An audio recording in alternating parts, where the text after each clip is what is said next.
Pure hate. Jewish students discuss life in wake of Israel war. Cambridge, Mass. Jewish students in the Boston area said they're stunned by anti-Israeli sentiment being shared across the country. "I'm not scared," said Sev, a Massachusetts Institute of Technology student who previously lived in Israel, of the environment in Massachusetts. "But we're aware of the animosity and the pure hate that exists." About 200 students and community members from Boston area colleges gathered at MIT Tuesday night for a vigil supporting Israel. People lit candles, sang and shared stories. Another student from Israel said he felt safe being in the U.S. but was discouraged by some of the rhetoric from university students and pro-Palestine demonstrators. "They're thinking they're supporting Palestine, but it's not really supporting Palestine 'cause they're supporting terrorists," Yossi said. "This is not about freedom of speech. It's about the freedom of hate."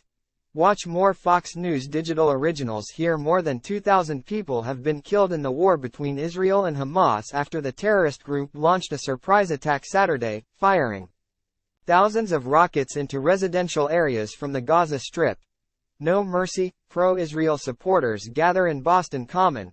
Call for Hamas to be destroyed. Attendees at the MIT vigil also condemned Harvard University's response to students who penned a letter blaming Israel for the terror attacks that killed hundreds of civilians.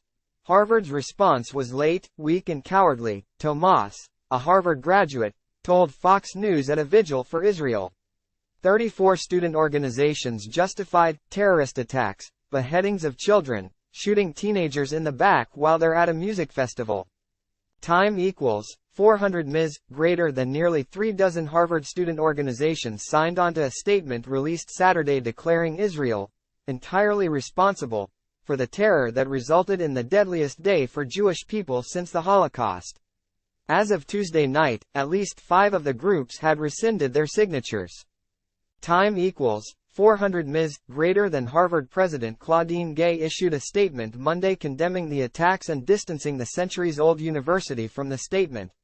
"While our students have the right to speak for themselves, no student group, not even 30 student groups, speaks for Harvard University or its leadership," Gay wrote. Time equals 400 ms. Greater than Dem senator booed at pro-Israel rally after suggesting a de-escalation of the current violence. Anti-Israel demonstrators clashed with counter-protesters earlier this week in Cambridge, hurling insults.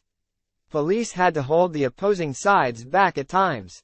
Time equals 400 ms. Greater than "We were honestly incredibly stunned to see the initial messages and Instagram stories going out in support of Hamas," Sev said. "We expected at minimum for there to be either condemning of these attacks or just silence from the more pro-Palestinian side." Tomas said this is a moment in which everybody needs to just say this is something terrible that happened. Click to get the Fox News app. There should be no justification. There is no moral equivalence to what happened, he added. This is not decolonization. This is terrorism and mass murder. To hear more from Boston area students, click here. Isabel McDonnell contributed to the accompanying video.